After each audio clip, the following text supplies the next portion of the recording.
My parents gave my entire college fund to my brother. $34,000. 15 years of birthday money, graduation gifts, and every $20 bill my grandmother tucked into cards with the same handwritten note, "For your education, sweetheart." They gave it all to Ryan while I was in my junior year of high school. They told me the fund had underperformed. The market had been difficult. If that college were still possible, we'd figure something out. What they didn't know, what nobody in our family knew, was that for 18 months, I had been quietly working towards something else entirely. The letter arrived on a Thursday afternoon in July, 3 days before our family reunion. Full merit scholarship, 4 years, $186,000 in total value. The university's gold seal is pressed into the top corner of the page. I read it twice, set it on the kitchen table, and I thought about the reunion. About my grandmother, who had contributed $8,000 to that fund over 15 years. About my aunts, my uncles, the cousins who had thrown dollar bills into birthday cards for years, with the understanding that they were building something. About the Sunday evening 2 years ago when I found the bank statement. I put the letter back in its envelope, and I waited 3 days. Before I tell you what happened next, please take a moment to like and subscribe. Drop your city and local time below. I love knowing where you are right now. Now, let me take you back to the beginning, to a woman named Edith who called education the only thing they can't repossess. My name is Maya. I'm 18 years old. And the most important thing I can tell you about my grandmother is that she grew up with nothing and never forgot what that felt like. Edith Hartwell was born in 1943 in a 2-room house in rural Kentucky. Her father left when she was 6. Her mother worked in a textile mill 6 days a week. Edith wore the same 2 dresses through elementary school, washed them herself on Sunday nights, and when she graduated at the top of her class, there was no money for college, not even close. She took a job at a department store, married my grandfather, Harold, at 22, had 4 children, and spent the next 50 years doing what she could with what she had. Which was considerable, it turned out. She had a particular talent for saving. Not aggressively, not dramatically, just consistently. A little from every paycheck, every year for 40 years. She lived within her means in a way that looked like modesty, and was actually a form of discipline that very few people maintain throughout their entire lives. When my mother gave birth to my brother Ryan, Grandma Edith started a gift fund immediately. She called it her college contribution, and she added to it every birthday, every Christmas, every milestone. When I came along 3 years later, she started the same thing for me. She told me about it when I was 8, sat me on the footstool beside her rocking chair and said, "Maya, I want you to know something. There is money being saved for you, for school, for whatever comes after school. You don't have to worry about that part." Then she held up one finger. "But you have to do your part. You have to work hard enough to deserve a place worth going to." I said I would. She said, "I know." That's why I started the fund. Every birthday card she sent me after that had the same note inside. Always in blue ink. Always on the card's lower left corner. "For your education, sweetheart. $20 when I was small. $50 when I was older. $100 for my 16th birthday, folded precisely in half." My Aunt Sarah gave money. My Uncle Gerald matched whatever Grandma gave.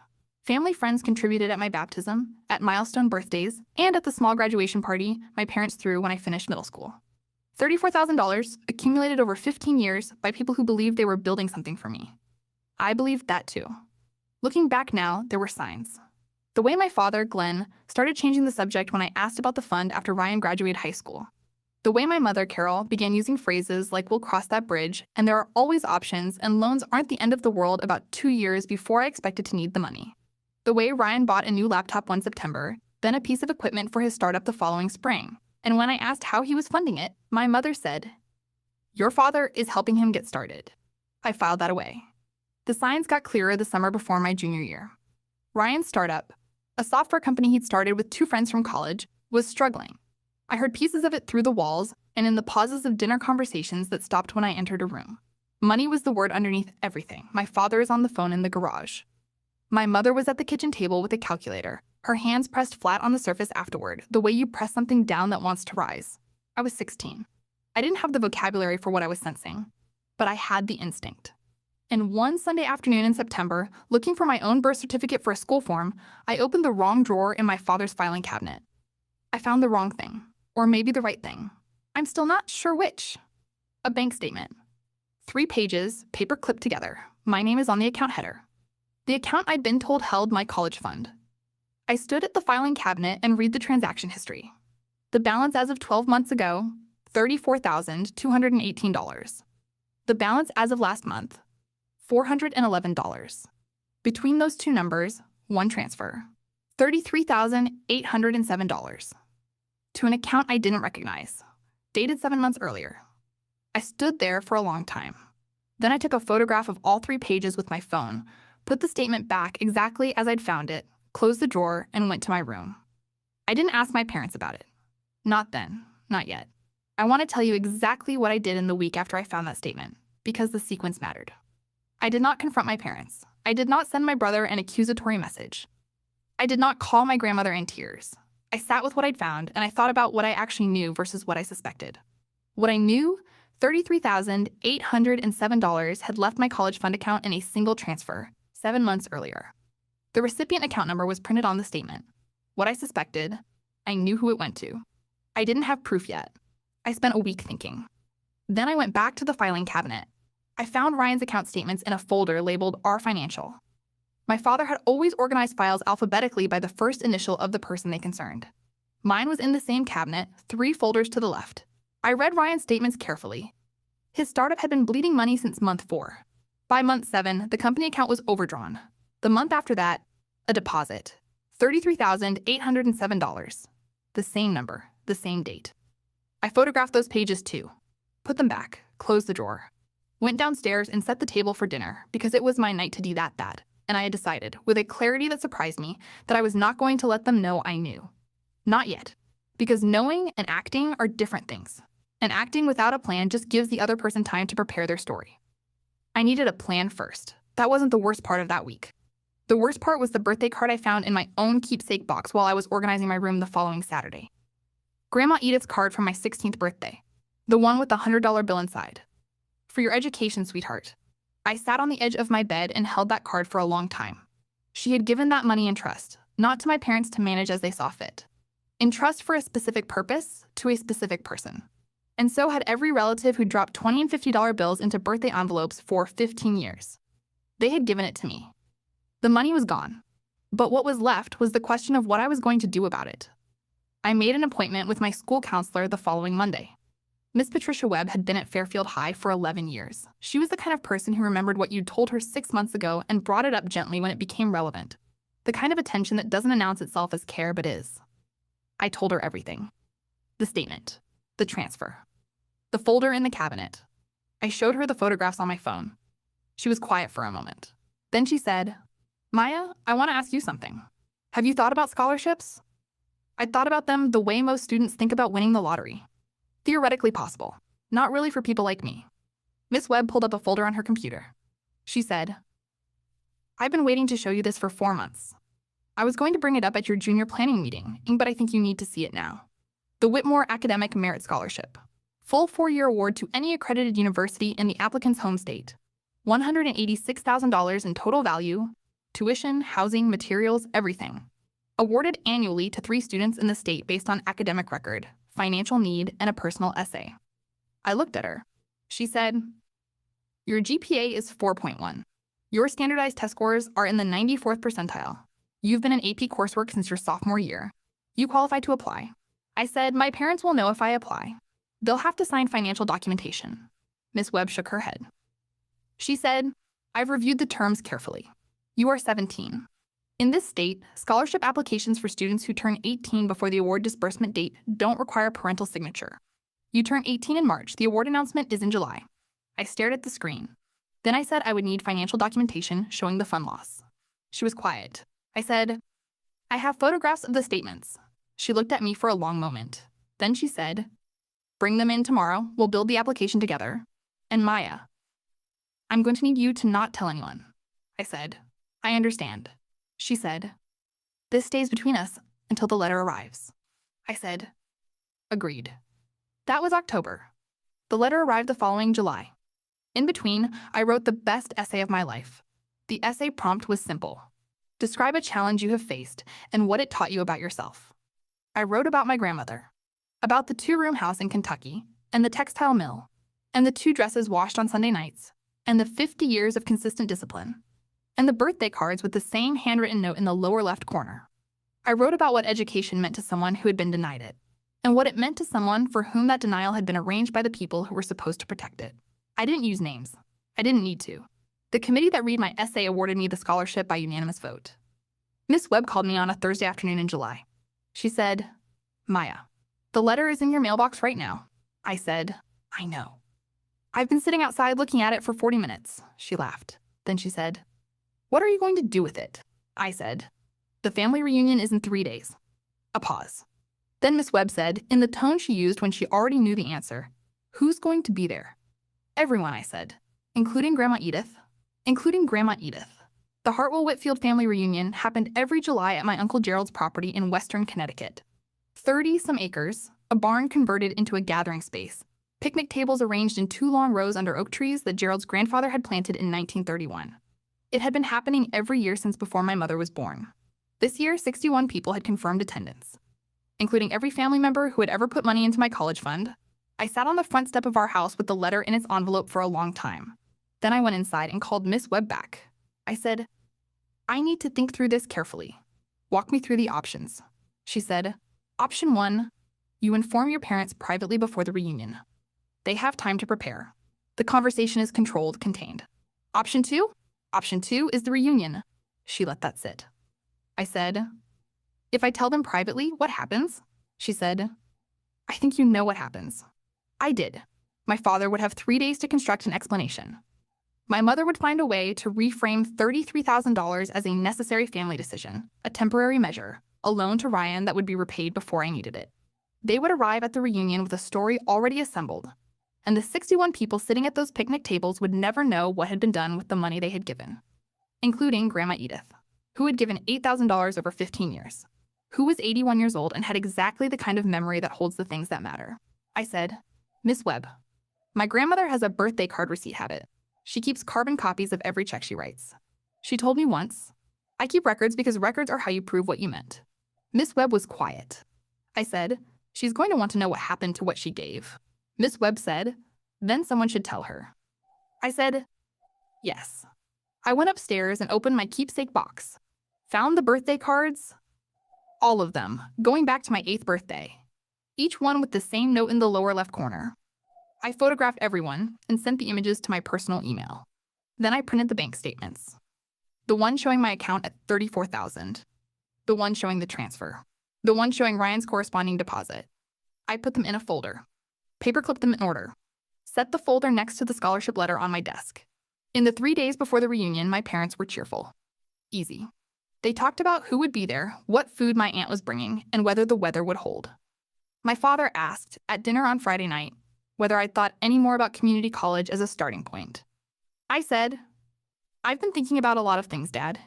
He nodded and changed the subject. He had no idea what I was carrying. He just didn't know it yet. That Saturday, 2 days before the reunion, my mother sat with me on the back porch. She had her warm voice on, the one she used when she was about to say something difficult, wrapped in something soft. She said, "Maya, I know the college situation isn't what we hoped, but your father and I have been talking, and we think there are really good paths that don't require a 4-year degree right away. Vocational programs, certifications." I said, "Okay." She looked at me. "Just, okay?" I said, "I'm still thinking through my options. I'll have more clarity after the reunion." She studied my face for a moment. Something behind her eyes adjusted slightly, the way it does when a person is trying to determine if they've been understood or managed. Then she said, "Of course. No pressure." And she went back inside. I need to stop here for a second because I want to ask you something. If you've ever had to sit across from someone who was lying to your face and smile and wait, if you know what patience costs when the stakes are your own future, type enough in the comments. I want to hear from you. And if you haven't subscribed yet, please do it now, because what happens at that reunion table is something I've been building toward for 18 months. And we're almost there. Sunday arrived. Reunion day. We drove 2 hours to Uncle Gerald's property. Windows down, my mother in the passenger seat, navigating, my father driving with one hand the way he did on long, familiar roads. Ryan was meeting us there. He'd driven separately from his apartment in New Haven. I had the scholarship letter in my bag. The folder of bank statements was in there too, slipped inside a copy of a book I'd brought to read on the drive and hadn't opened. The property was already full when we arrived. 61 people spread across tables and lawn chairs and the patchy shade of Gerald's oak trees. The smell of charcoal and cut grass. Children on the hill behind the barn, too small yet to sit through the long adult conversations that were the real fabric of these gatherings. Grandma Edith was at the near table, in her regular chair. She'd been given the same chair at the end of the nearest table for 23 consecutive reunions, and everyone understood it was hers. Harold sat beside her, slower now than he'd been 5 years ago, but still present, still paying attention. Edith looked up when I walked over. She took my face in both hands. "My girl," she said, "look at you. All done with high school." "All done," I said. She held my face for a moment longer than usual. Then she said, "You're carrying something. I can see it." "Grandma," I said. "Tell me later," she said. "When there aren't 60 people watching." I nodded. Ryan arrived at 1:30. New haircut. Button-down shirt. The corporate job he'd taken after the startup collapsed had given him the appearance of someone who had sorted himself out, and he wore it with the ease of someone who believed everyone had already forgotten the year before. He shook hands with uncles, hugged aunts, and ruffled the hair of cousins who were too small to object. He was good at reunions. Always had been. The kind of person who arrives and immediately becomes the room's organizing energy. He found me near the drinks table. "Hey, sis. How's the post-grad life?" "Interesting," I said. He smiled. "College plans figured out?" "Working on it?" I said. He nodded. Didn't hear anything in my voice because he wasn't listening for it. He moved on. At 2:15, Uncle Gerald appeared at the main table with a plastic cup raised. Gerald was the unofficial family convener. Big voice, good instincts, the kind of man who took the role of gathering everyone together seriously because he understood that families who don't organize tend to drift. He said, "Before we eat, let's do the update round. Everyone gets 60 seconds. What happened in your world this past year?" It went around the table. Promotions, moves, a new grandchild, a retirement, a health scare that had resolved. Ryan said, "New job, good trajectory, learning a lot." My parents said, "Empty nesting, the house feels bigger, looking forward to what comes next." Then Gerald looked at me. "Maya," he said, "you just graduated. Big summer ahead. What are you thinking for fall?" I reached into my bag.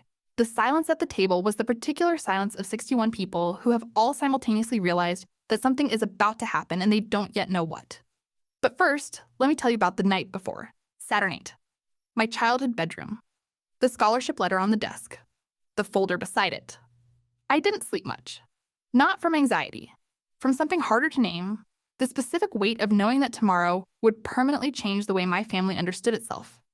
That 61 people who had gathered in the same place every July for decades would leave that gathering knowing something about one of their own that they hadn't known when they arrived.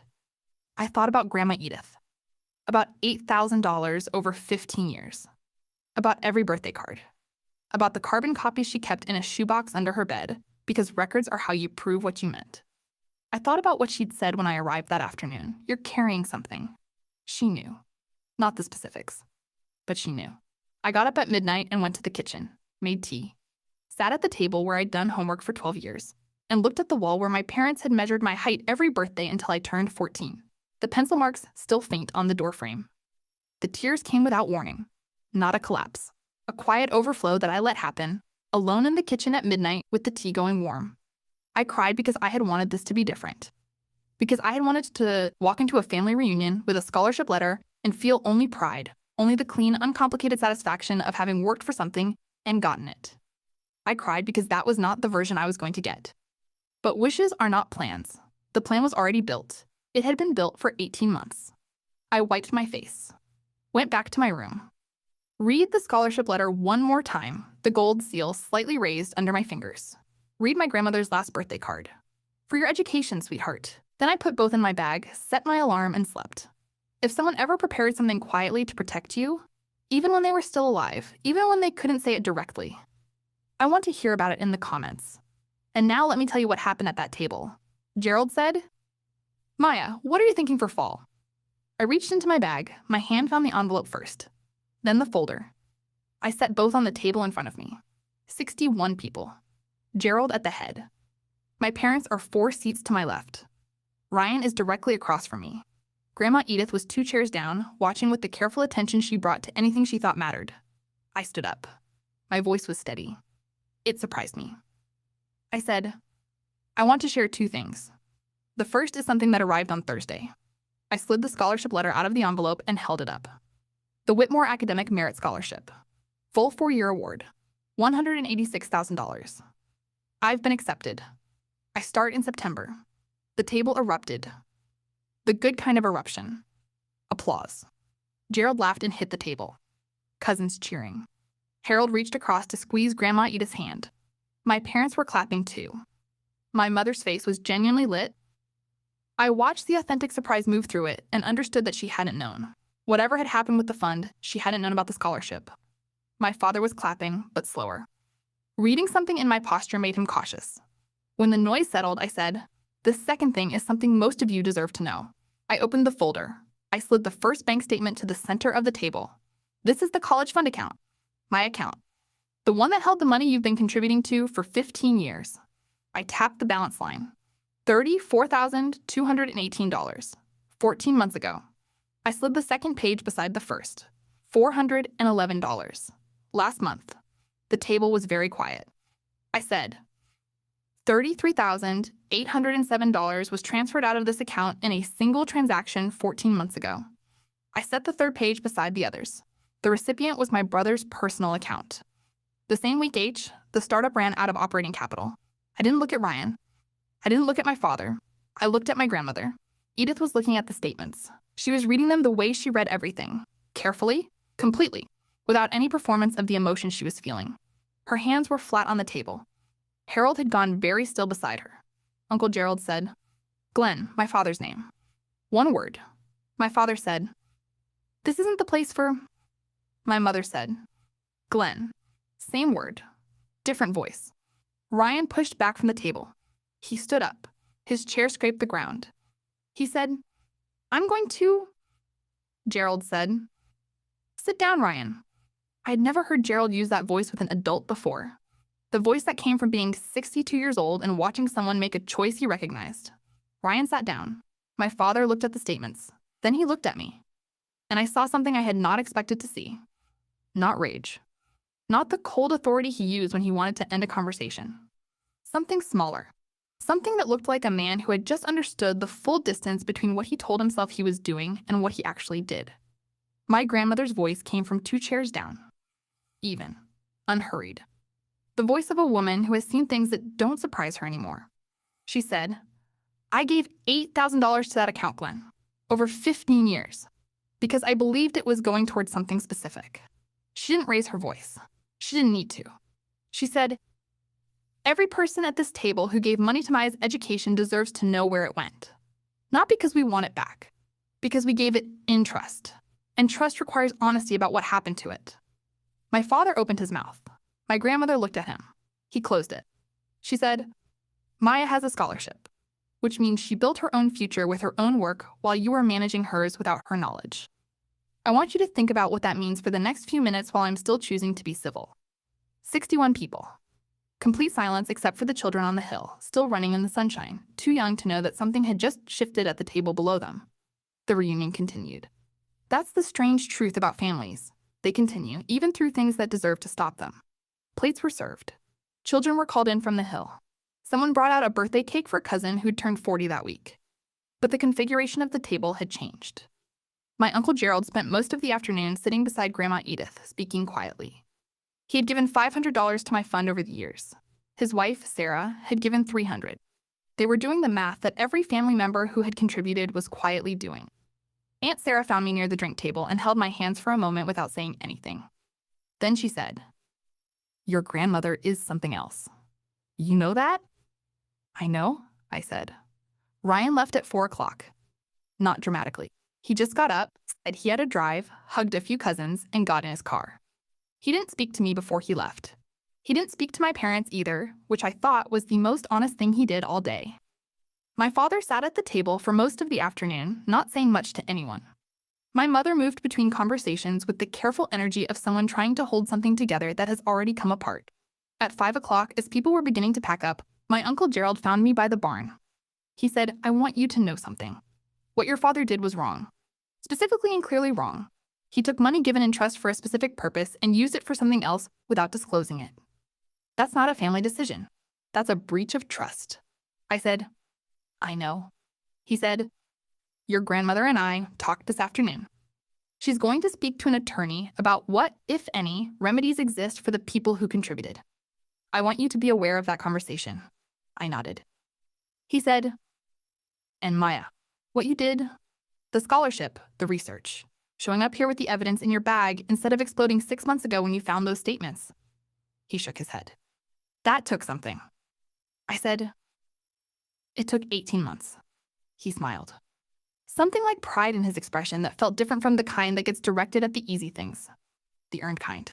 He said, your grandmother would like to talk to you before you leave. I found her at the near table in her regular chair. Harold had gone to find his jacket. She was alone. She didn't start with what had happened. She started with the scholarship. Tell me about it, she said. So I told her. About Miss Webb. About the application. About the essay. About the 8 months of waiting. About the letter on the step that I'd sat beside for 40 minutes before I'd opened it.